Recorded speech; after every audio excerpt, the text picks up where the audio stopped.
Assalamualaikum warahmatullahi wabarakatuh. Sahabat beriman, Nabi Ibrahim dikenal oleh umat Islam sebagai Nabi ke-6 dengan memiliki mukjizat yang tidak terbakar oleh api. Namun selain itu ada sebuah kisah menarik yang terjadi antara Nabi Ibrahim, malaikat maut, dan seorang pemuda yang tidak jadi dicabut nyawanya oleh malaikat Israel. Lalu siapakah pemuda tersebut? Lantas apa yang membuat malaikat Israel tidak jadi mencabut nyawanya? Dan apa amalan yang bisa memanjangkan umur? Tonton video ini sampai akhir agar tidak sesat. Pada suatu hari, malaikat maut mendatangi Nabi Ibrahim alaihissalam. Lalu malaikat bertanya, "Siapa anak muda yang tadi mendatangimu wahai Ibrahim?" Nabi Ibrahim menjawab, "Itu tadi sahabatku dan sekaligus muridku." Malaikat lalu bertanya kembali, "Ada apa dia datang menemuimu?" Nabi Ibrahim pun menjawab, "Dia ingin menyampaikan akan menikah besok pagi." Kemudian malaikat menjawab, "Wahai Ibrahim, sayang sekali, umur anak itu tidak akan sampai besok pagi." Setelah itu, malaikat maut pun pergi meninggalkan Nabi Ibrahim.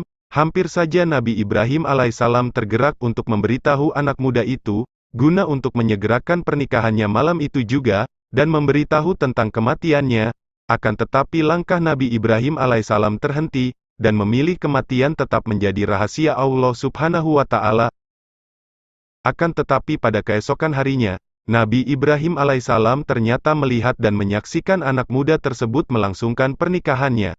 Hari pun berganti, minggu berganti, bulan berganti dan tahun pun berganti tahun. Dan Nabi Ibrahim alaihissalam malah melihat anak muda ini panjang umurnya sehingga usianya 70 tahun. Nabi Ibrahim alaihissalam pun bertanya kepada malaikat maut, "Kenapa malaikat berbohong tempo hari, menyampaikan jika anak muda itu akan mati besok pagi, namun ternyata tidak mati, bahkan umurnya panjang?" Dan malaikat pun menjawab, "Diriku memang akan mencabut nyawa anak muda tersebut, karena Allah menahannya, dan kenapa Allah subhanahu wa ta'ala menahan tanganku untuk tidak mencabut nyawa anak muda itu, dahulu? Ketahuilah wahai Ibrahim, bahwa di malam menjelang pernikahannya, anak muda tersebut menyedekahkan 7 dirham untuk anak-anak yatim, lalu anak-anak yatim mendoakannya. Allah mengganti setiap dirham 10 tahun, dan aku diperintahkan oleh Allah untuk tidak mencabut nyawa anak muda tersebut sebelum usianya 70 tahun. Dan inilah yang membuat Allah memutuskan untuk memanjangkan umur anak muda tersebut, hingga engkau masih melihatnya hidup. Kematian memang di tangan Allah subhanahu wa ta'ala." Dalam salah satu ayat Al-Quran pun sudah menjelaskan yang artinya, Bukanlah kewajibanmu menjadikan mereka mendapat petunjuk, akan tetapi Allah lah yang memberi petunjuk, memberi taufik, siapa yang dikehendakinya, dan apa saja harta yang baik yang kamu nafkahkan, di jalan Allah, maka pahalanya itu untuk kamu sendiri, dan janganlah kamu membelanjakan sesuatu melainkan karena mencari keridaan Allah, dan apa saja harta yang baik yang kamu nafkahkan, niscaya kamu akan diberi pahalanya dengan cukup sedang kamu sedikit pun tidak akan dianiaya, dirugikan. Quran Surat Al-Baqarah ayat 272.